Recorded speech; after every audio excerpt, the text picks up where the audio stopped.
The Mannin Line with Andy Wint.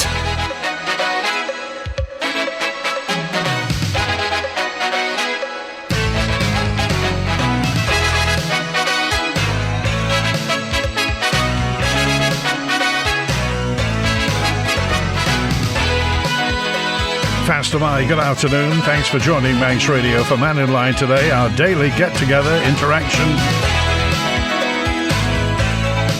You can call 66 13 68, text 166 177, WhatsApp 166 177, but you will have to stick 07624 in front of it, and email studio@manxradio.com.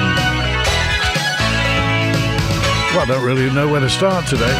There's so much happening. It could be the Mr. Ashford saying that our reserves will be at crisis point. The Chief Minister saying there's nothing we can do about the situation at Ronaldsway. And whether or not the Bishop, well, now the Bishop is safe in Tynwald for the moment, it seems. Mark's first with us today. Hi, Mark. Yeah, hi, Andy. You've touched on some of the points I wanted to discuss, actually. Something which I've been following, as you know, I'm involved in the transportation of energy worldwide. So I follow the energy security on the island quite closely, and it's of great interest. And I started listening yesterday to the Tynwald debate, hoping to sort of hear about it. And I think they were sidetracked 3 hours on the discussion of whether we should or whether we shouldn't have the bishop. And in the end, it was status quo. Personally, I don't really care whether they have a bishop or whether they don't. I think it's more important to be discussing issues such as the high cost of living, etc. And then they finally got around to in the general discussion today, general debate about energy security, and I think it lasted 45 minutes. And I think that's just a really good metaphor that they discussed for 3 hours whether they should or shouldn't have a bishop. But when it comes to the energy security element, it's 45 minutes.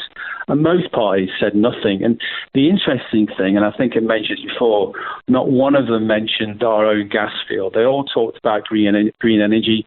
They all talked about the cost of implementing it. They all talked about the fact that we are going to still need fossil fuels because you can't become reliant on energy, but no one mentioned Crogga, and I think that actually speaks volumes, and it seems like the government are actually running away from it.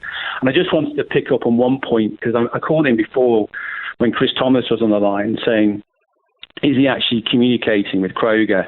And he said, yes, he was. I know for a fact, because I've checked with someone I know, and he has not physically met with Crogga since 2022, and Crogga have asked to see him and discuss moving forward, and he and the DOI have refused to meet face to face. So if next time, if you could ask him that question when he actually met with Crogga face to face to discuss moving the gas field forward, I'd be very grateful, because he was very disingenuous.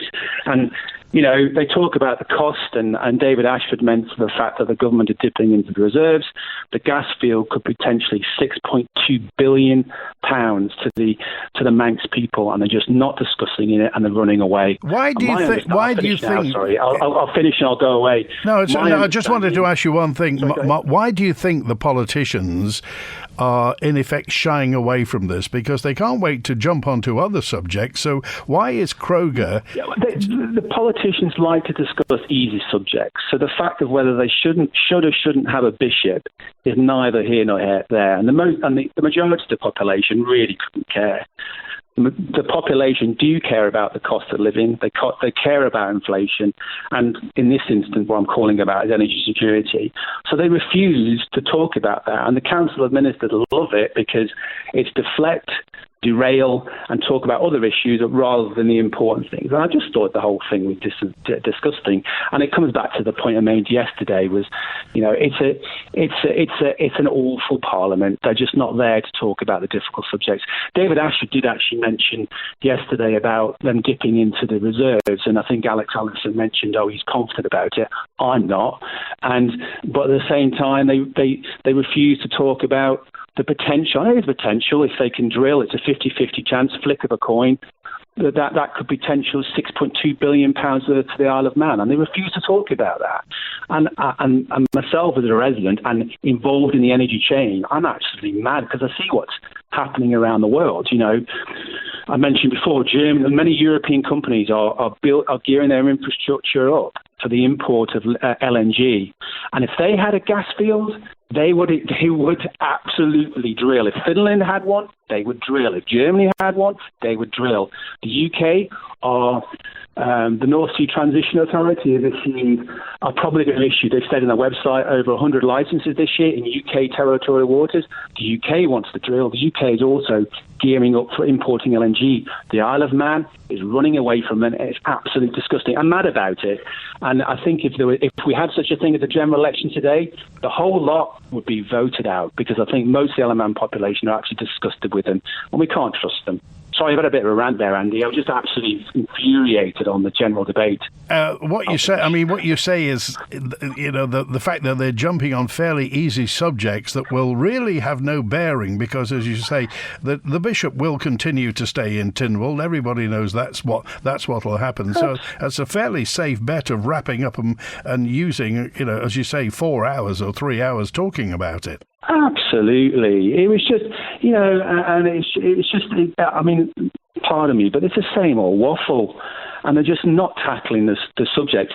And I think Alf Cannon keeps talking about transparency, and there's no transparency. They're not bringing the really important topics to the fore, which affect the majority of the people in the Isle of Man. And I'm furious, and I've had enough of this administration. I think it's, I'm early 50s, and it's the worst administration I've ever known. I think it's meek, it's mild, and it just is not prepared to make the difficult decisions. Okay, all right. Yeah. I appreciate that, Mark. Thanks for calling. Thanks a lot, Andy. Thanks for my rant. Take care. Bye-bye. 13 minutes past 12. Howard's on now. Hi, Howard. Hi, Andy. I will echo all that Mark has just been saying. Transparency is not a word that our government know about. They have no use for it whatsoever. And for that debate to go on for 3 hours yesterday for whether they're going to have a bishop or they don't have a bishop, if that Joni Farragher, if that's all she's got to bring up in government, then she should be emptied out. Because we are a Christian island. We are Christian people, and anybody that wants to come to the island must appreciate that. We are of a Christian faith, and I wouldn't go to Saudi Arabia or anywhere in Asia and tell them to get rid of their government, because it might not encourage me to go there. Now that is a stupid, and the word is filibustering.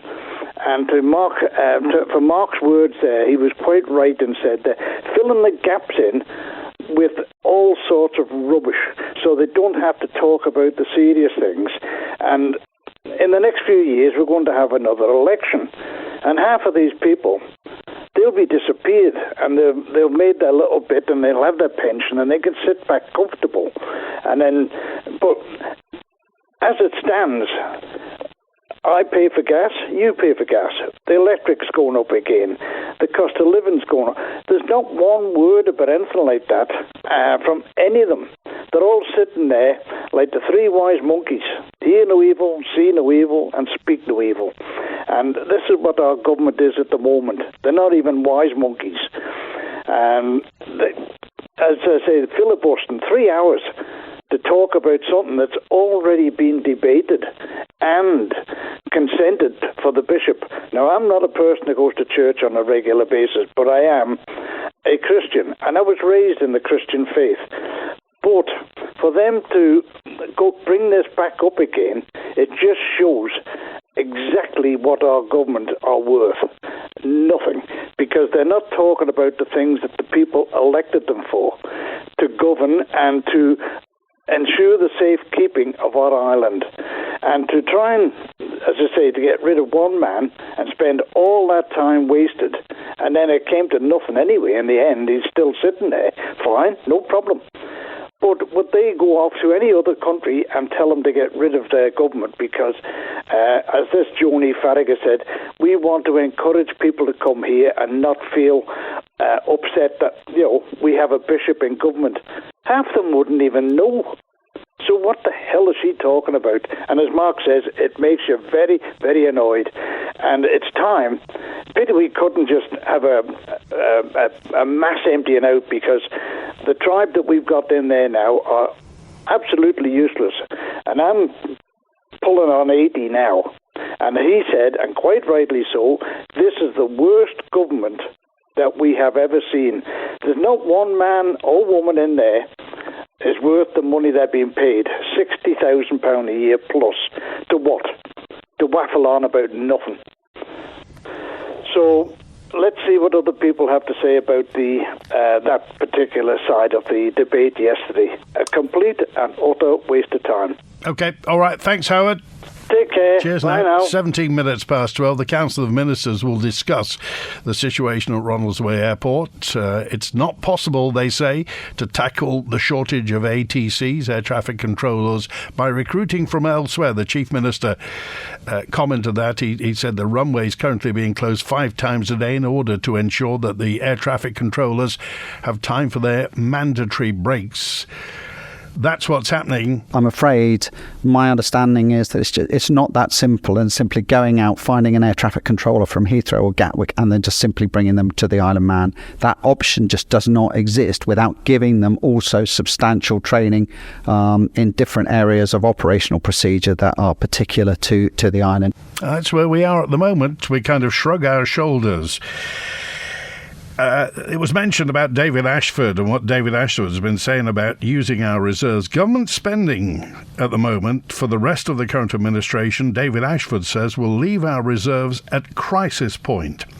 Now, he's a former Treasury Minister, of course, Douglas North MSK, former Minister in other departments as well, and has been reacting to the Treasury Department's plan for the year ahead. This is what David Ashford had to say. I mean, I gave a very lengthy budget speech during the budget debate in Tynwald. In fact, I believe it was timed it longer than the Treasury Ministers, because I share these exact concerns. The way that spending is now forecast to go over the life of this administration, the general reserve is what for me is a crisis level by the end of it. So it's not enough to say the old phrase of this is a problem for the next administration. It's not. It's a problem for this administration, because otherwise we won't be leaving a legacy to the next administration. We'll be leaving the sort of Liam Bryan note saying, sorry, there's not much for you to do. And I would have expected within the plan much more detail on how that rebalance is going to happen. When I was in Treasury, I know there was an awful lot of work going on around the tax strategy and various other documents, and that should all now be feeding through, because like you say, Phil, we're nearly halfway through this Tynwald now, and it's got to be done now. We've got to start doing that work now, so that by the end of the life of this administration, things are in a much, should we say, safer financial position. Otherwise, the legacy that this administration will leave to the next, no one will thank them for. David Ashford, MHK, and if you want to talk to him, he's on Mannin Line next week. We'll hear exactly what his views are regarding the spending of this current government, the plan, and where our reserves are going to be. We're always terribly proud of our reserves in the past. What's happening now? John's with us now. Hi, John. Oh, hi, Andy. I've just come on to reiterate what Harold has said. It's Harold, isn't it, the last caller you just had on? Yes. It's absolutely paramount importance that the bishop is in place, and I don't think Jody Farragher realises how incensed a lot of people are by trying to remove him. We're a Christian nation. We're not drawing a line between any religion whatsoever. As for why she's brought this up and wanted him removed, I don't know, but I feel absolutely incensed by it. Well, I mean, Jody Farragher is the leader of the Manx Labour Party, so she carries a lot of weight. She's the leader of a political party. Well, you think so? Such a strong subject like this, she's tried to tackle. There should have been a public debate and even a public vote. Yeah. You can't move forward doing these sort of things and changing the constitution makeup on a couple of votes that affects all the people of the island. It should never be brought into the realm. Okay. Just them doing this. All right, John. I appreciate it. All right, thanks for calling today. Bonzo's on now as well. Hi, Bonzo. Hi there, yes. Okay, just dialing back a bit to the reasons why Jody Farragher put this motion up. It is, of course, because the bishop is retiring in September, I think it is, and so a new bishop will be appointed for another 5-year term. So it is the opportunity at the moment to decide that sort of thing about whether we should have a bishop that votes or not. Yeah.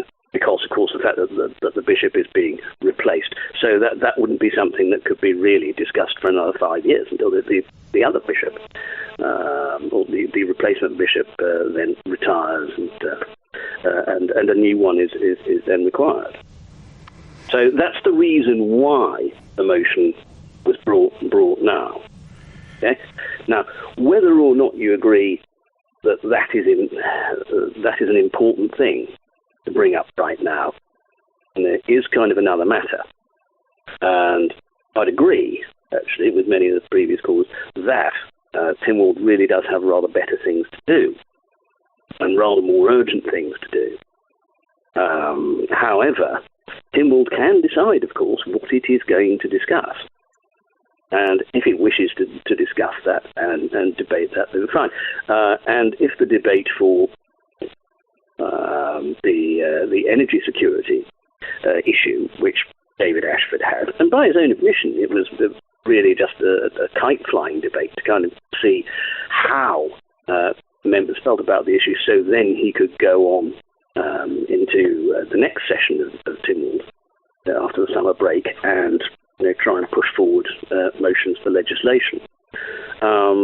So I think to say that, they only discussed it for 45 minutes, I don't think that in and of itself is so much of a concern, as David Ashford, I think, said himself.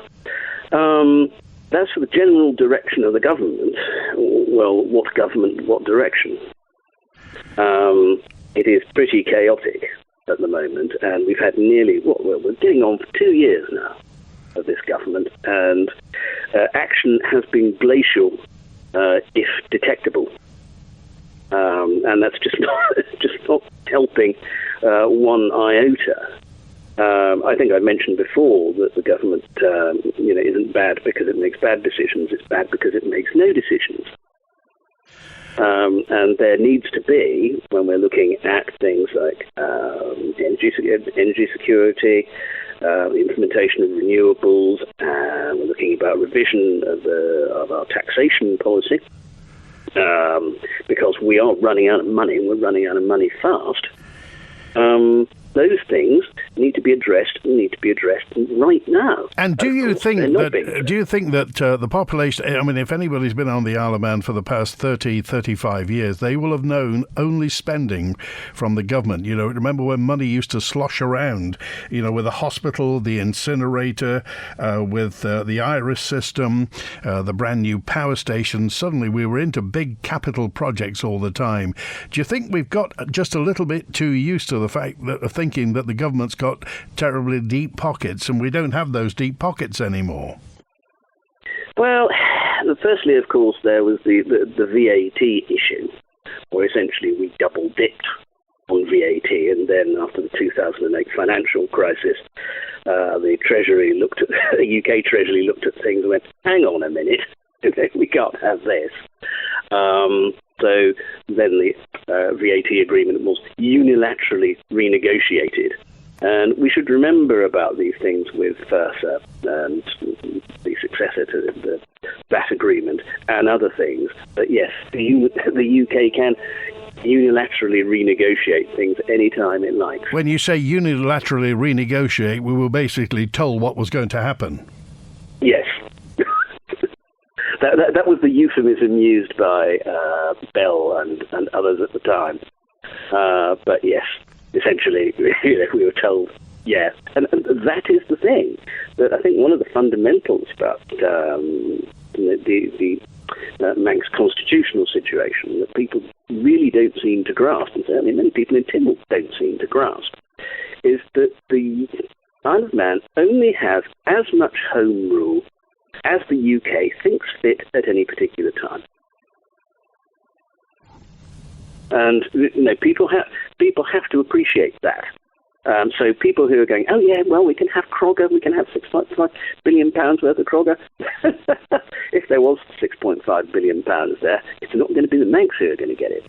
What do you think about the fact that the UK Labour Party leader, Keir Starmer, has basically said if they get into power, if Labour get into the election, which they reckon will happen September next year, they're going to row back on new licences for gas exploration?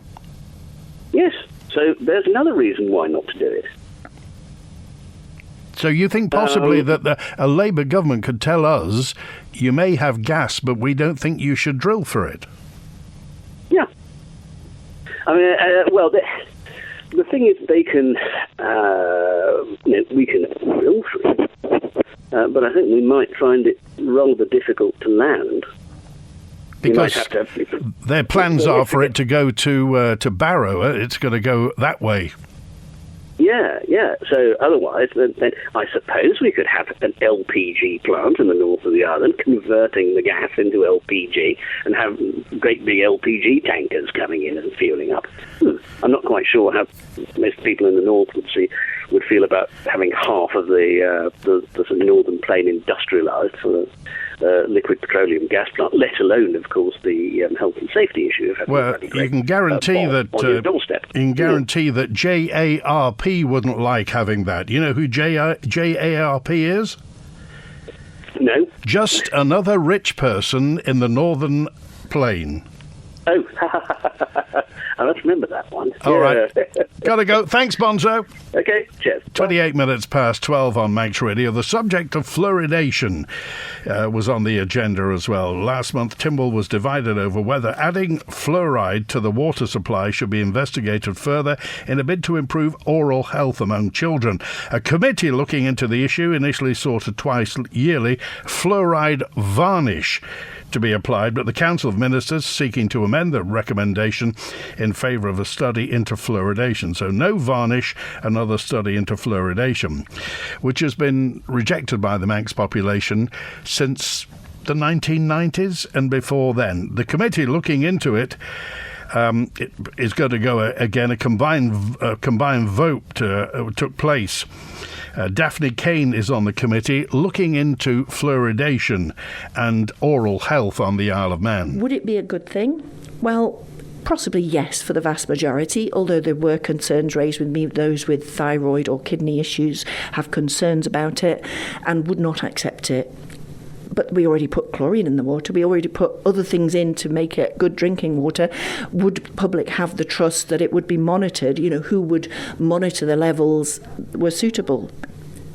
I'm not sure that public health can add to the debate, our public health, that it benefits children undoubtedly.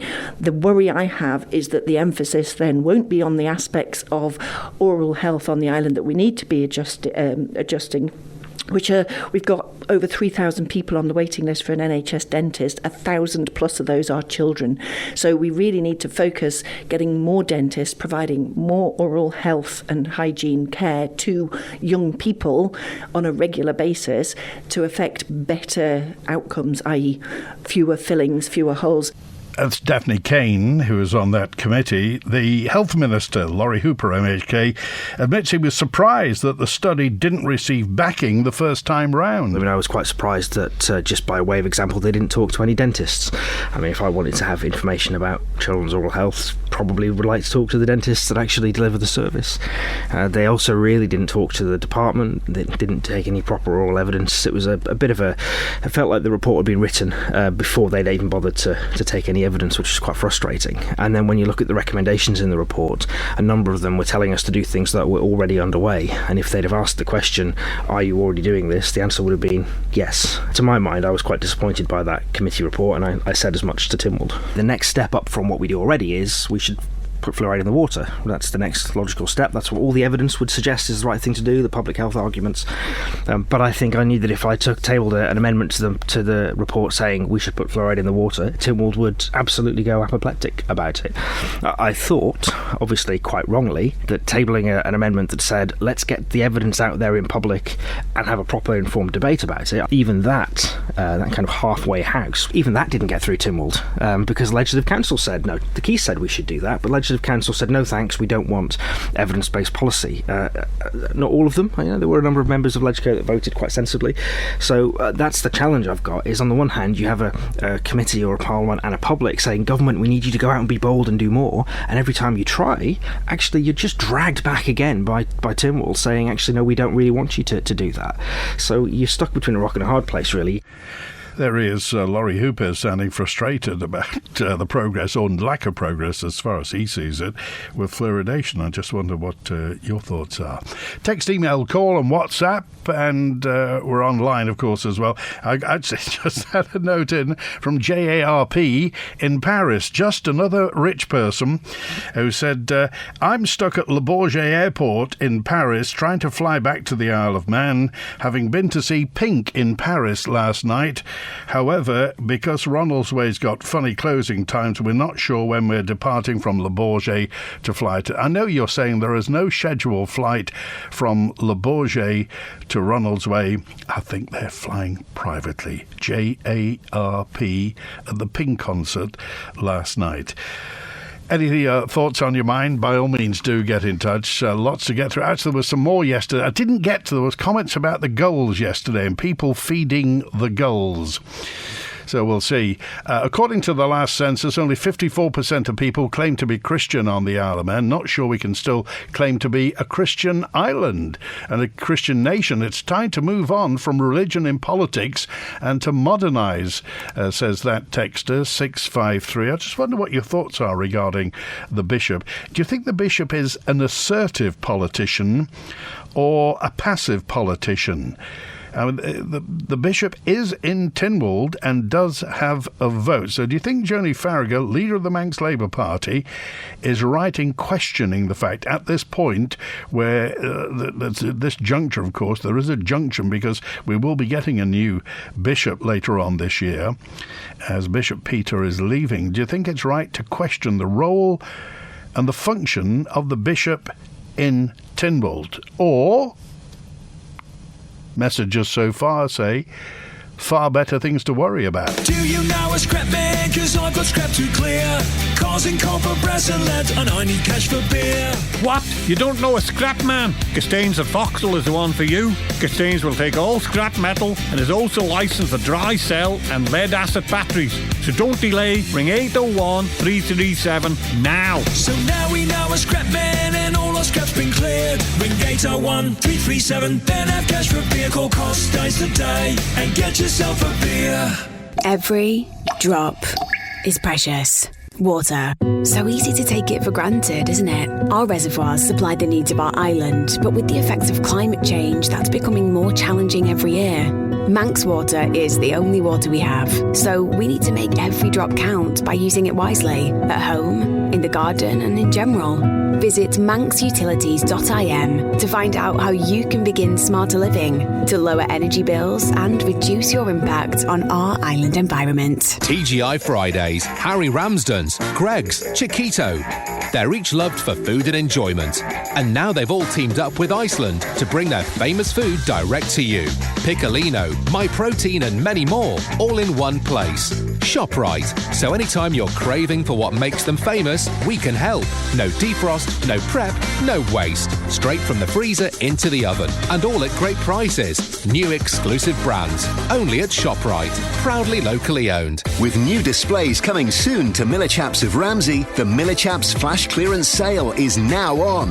With fabulous bargains across the store, including amazing one-off prices on Hammond's fitted bedroom displays, along with selected stressless recliners, including sofas and chairs, plus Urkel and other dining furniture, Hypnos beds, half-price rugs, curtains and designer fabrics. With massively reduced prices in every department, don't miss the Miller Chaps of Ramsey Flash Clearance Sale. 85 miles, 24 hours. The Manx Telecom Parish Walk is on this weekend. As the cheers rise, and here he comes, Paul Atherton wins the Parish Walk here on Douglas Promenade. It's one of the biggest events in the Manx sporting calendar, and with well over 1,000 people set to take part, it all gets underway at 8 o'clock on Saturday morning. And Manx Radio will be there every step of the way with live reports on air right through until the final competitors cross the finish line on Sunday morning. The 2023 Manx Telecom Parish Walk on air and online at manxradio.com. To do it twice in a row is just amazing. I'm so pleased, so happy. Thank you. The Mannin Line with Andy Wint. Past my 24 minutes now before 1 on Manx Radio. James dropped a note in on 365 just to say whoever's responsible for the hedges in Onchan in Port Jack, King Edward Road,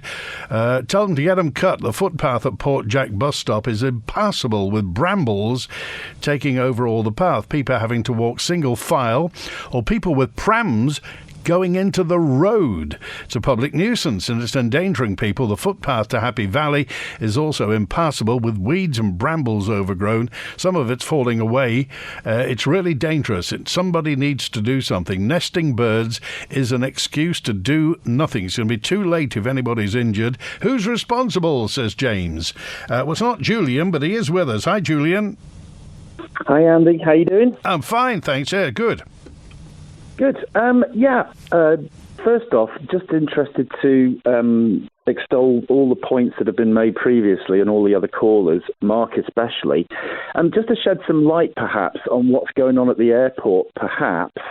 There's a website, it's government funded, and it's got the University of Cambridge, Oxford, University of Bath, Imperial College London, Nottingham and Strathclyde universities.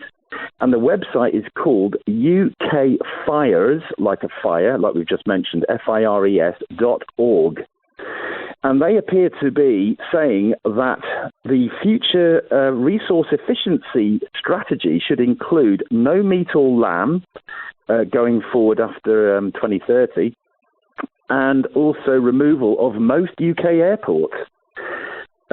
Because, of course, it's difficult to get to net zero and decarbonising aircraft. So this may be part of what's going on in terms of problems with airports all over the world. Transport does seem to be under attack, it seems. But I mean, when you have the aviation industry worldwide, I mean, there was an announcement yesterday that Indigo, which is the Indian low-cost carrier, the budget carrier, has ordered 500 planes from the European space people, the European aircraft company. They've ordered those. So the aircraft industry, the aviation industry, seems to be taking not a blind bit of notice of what's being said, and we as the public are stuck in the middle. We're getting told one thing by one lobbying group and another thing by implication. And bearing in mind India is set to overtake China as the aviation business frontier. That's the big growth area. If India is buying all these planes, surely that they know something that everybody else doesn't. Well, let's put it this way. When you listen to the messaging from airlines, they're always saying that they're right on the bone for their margins, aren't they? I mean, we've heard about Ryanair. We're toying with the idea of charging £1 to go to the loo whilst on the flight, all this kind of thing. Do you not find it strange that for 2 years of lockdowns, where they didn't have a single passenger and we hardly saw an aircraft, a lot of them didn't go under? It makes you think that somebody or something was bailing them out to this point, wouldn't you say? Because they've always complained about their bone-thin margins. Well, I think the public, perhaps by just natural ignorance, by a lack of knowledge of how financial instruments work, nobody quite knew how lots of businesses stayed afloat, whether it was government subsidy, whether debt was being waived, whether it was being sold on in other places. Nobody really quite knows how the world survived during COVID. Everybody was concentrating on, their own part of the world. So, but aviation is an integral part of world trade, and the holiday industry isn't going to just pack up and say, let's go and have a tent at Llandudno in the future, surely. Well, I don't know, but, if somebody makes you a fantastic offer, they might want to call that marker in the future. So who knows what's going to happen going forward. The other thing, I was going to make a comment on yesterday's Mannin Line, especially after Juan's interesting comments. I thought it might be useful to share some resources from the LGB community to see some of the other side of this. Now, the first thing to have a look at as a resource is on Twitter, and it's called Gays Against Groomers, which shows people talking openly about their experiences with the process of sexual transition and their subsequent detransition. Now, today, there is a film premiering in the States that will then be going online and on DVD, and it's called No Way Back, The Reality of Gender-Affirming Care. Now, the makers of this film believe that the whole transgender ideology is just a corporate construct for profit, which points again to ESG with those diversity and gender inclusion scoring points, and the fact that BlackRock's Larry Fink has been promoting it. Now, interestingly, Acumen Research and Consulting predict the global sex reassignment surgery will grow from the current $520 million by 6 times to $3.2 billion by 2030. Now, what's interesting is the more progressive states in the US have seen a 1,525% increase in students identifying as non-binary since RSE-style curricula has been implemented back in 2019. Another little interesting story is only 2 days ago from the Daily Mail. It reported on an online meeting of Midwest U.S. school teachers hosted by the Midwestern Plains Equity Assistance Center and funded by the Department of Education. The title of that Daily Mail thing that can be searched online is called Exclusive, the Trans School Conspiracy Exposed. Some of these teachers admitted to being subversive, how their personal code of ethics trumped laws, and how to hide a trans student's new name and gender from their parents, also hiding online information from parents by selective access. Now, interestingly, when you look at TikTok, which is the Chinese-owned social media platform, which has been recently banned from the UK Parliamentary Assembly due to security concerns, is also said to be the main conduit of transgender messaging to children outside of schools that are doing the RSE curriculum. So where does this leave us on the Isle of Man, though, Julian? Well, I think if we're going to have this RSE curricula instated into all the schools, it seems, because I think it was only QE2 initially, which kind of points to a sort of, I suppose, testing the waters. You have to look and see. This is 2019, so you've got 4 years of experience now to see what has been going on and to see if there is any sort of cause and correlation. So if you've got a 1,525% increase in students identifying as non-binary since RSE curricula's gone in, you're kind of seeing a very, very upward hockey stick graph influencing children, aren't you? So, I mean, do you have confidence that Julie Edge will have this covered? She said it's all going to be resolved by the end of this term. Well, you know, I've spoken a lot about ESG, and so has Durin, and if this is something that's being signed off without really, you know, the sort of the blinkers are on, just following the fact that a lot of countries and companies and governments are all following this ESG thing, despite the fact that the really big boys, and we're talking about Exxon and BP and Shell, are actually reversing very rapidly out of ESG credit scores, because I think they see the writing on the wall. As the Harvard and the Princeton university guys have said, it looks like a bubble that's about to go. So it might be that the Isle of Man is just about to put all their money on green, whereas in actual fact this might be an absolute disaster. Okay, all right. Thanks for calling today, Julian. Thanks, Andy. Cheers. Good to hear from you. Tam in Willaston says, what's happening to the Manor in Willaston? Rumours are that the Manor in Willaston is closing its doors. No pub in Willaston. Says that, I'm glad my child has left Ramsey Grammar School. 3 head teachers at RGS in 5 years, closed for months due to COVID. and home learning without laptops. Parents' evenings were condensed into 5-minute appointments, were usually over an hour late, and multiple meetings with teachers asking for information and never getting it. I'm glad my child has left RGS. The kids were actually better at maths when they left Ballaugh Primary School than when they left RGS, says Texter 100. Ramsey Garden Centre opens 7 days a week for roses, shrubs, trees, perennials and an array of pond plants.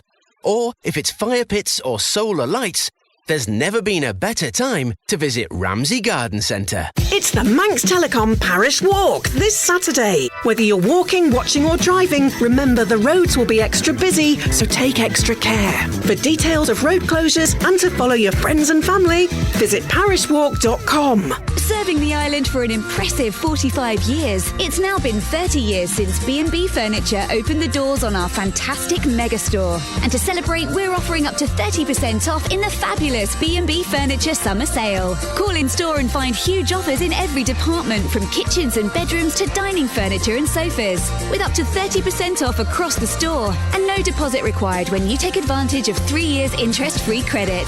The B&B Furniture Summer Sale, now on. Just Care products for mobility solutions. As the island's exclusive stockists of the Cosy Feet footwear range, Just Care products have a wide choice of Cosy Feet shoes and slippers for you to try. Highly recommended by healthcare professionals. Come and try a pair of Cosy Feet today at Just Care products. Find us behind B&Q, or for more information, give us a call on 627 177. Jump aboard the time train and take a trip back to the 1960s on Carnaby Street every Saturday morning at 8:30 with Isle of Man Railways. It's full of 60s hits and memories. On board the time train, Gladys the tea lady. Right, boys. Harry the driver. Hello, crispy old mate. Roger the fireman. All aboard Isle of Man Railways time train. Oh, and Raffles the dog.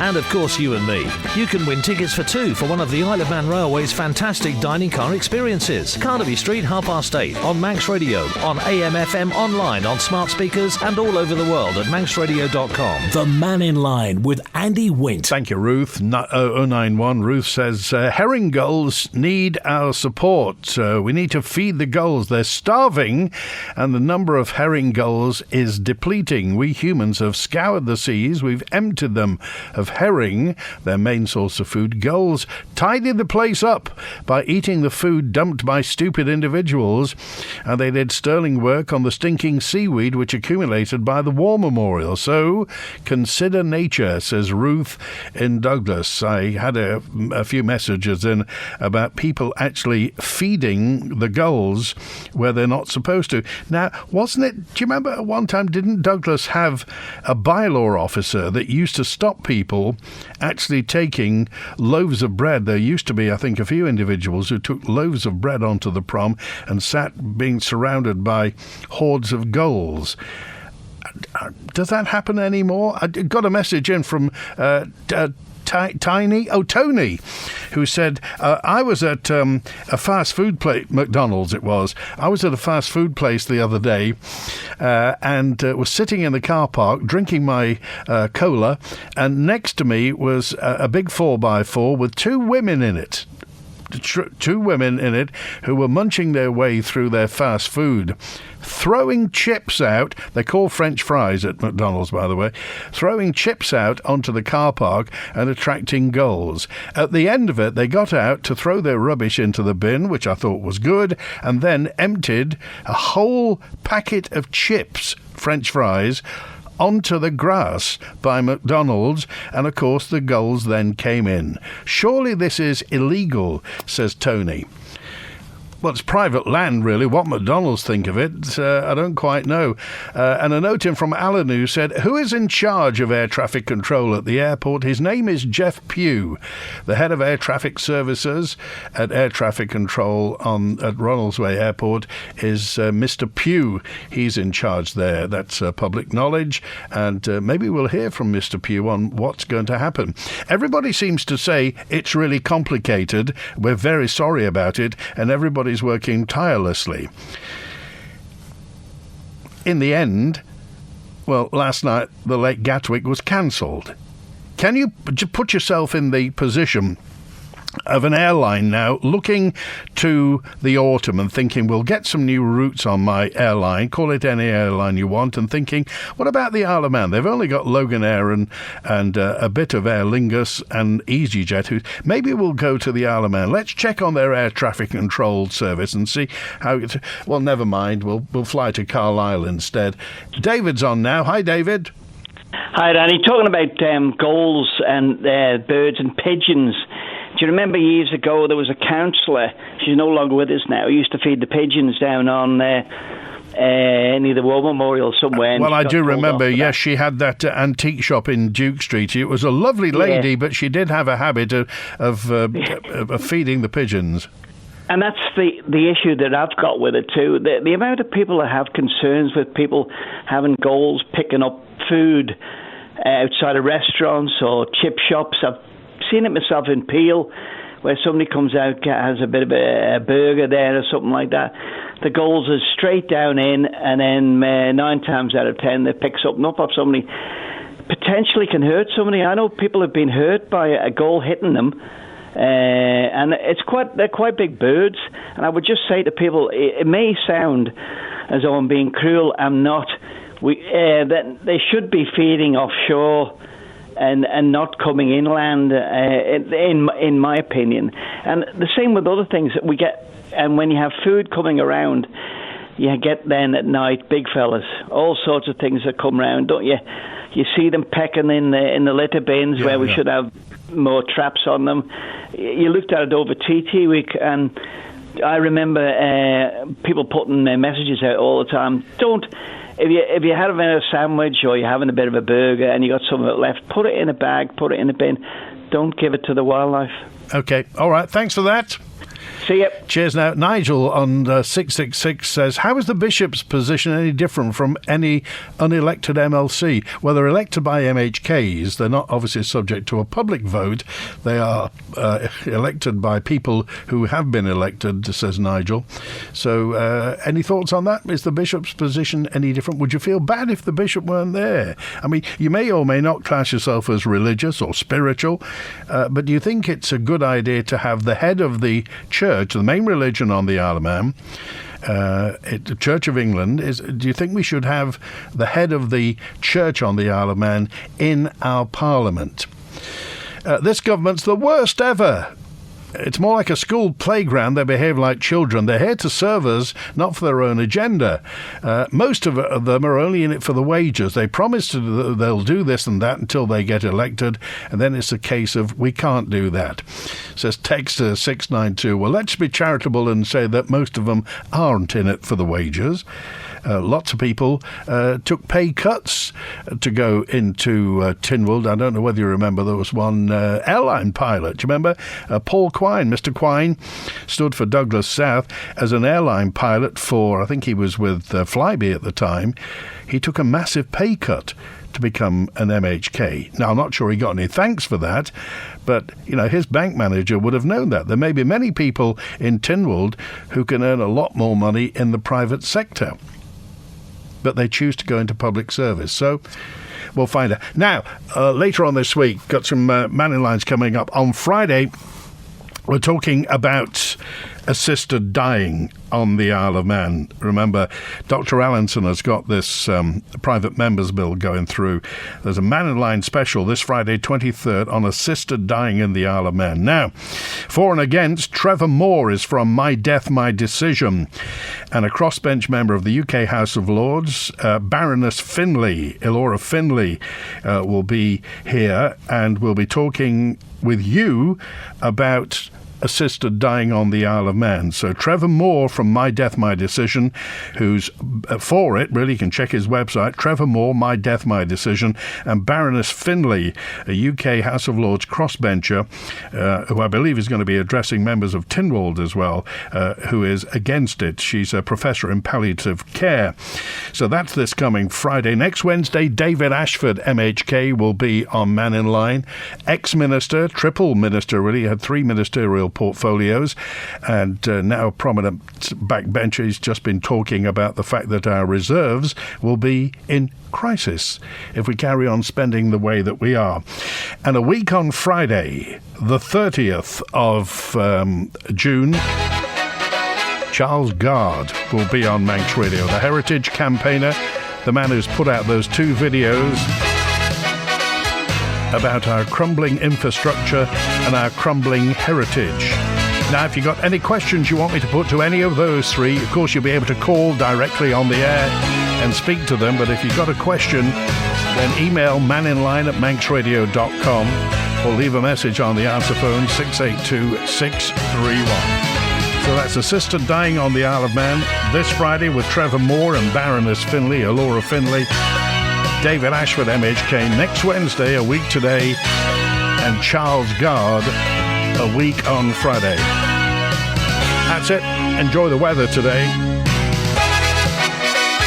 On summer solstice day, I want to thank Ben Hartley for the phones today, and I'll be back tomorrow with an open line. WINT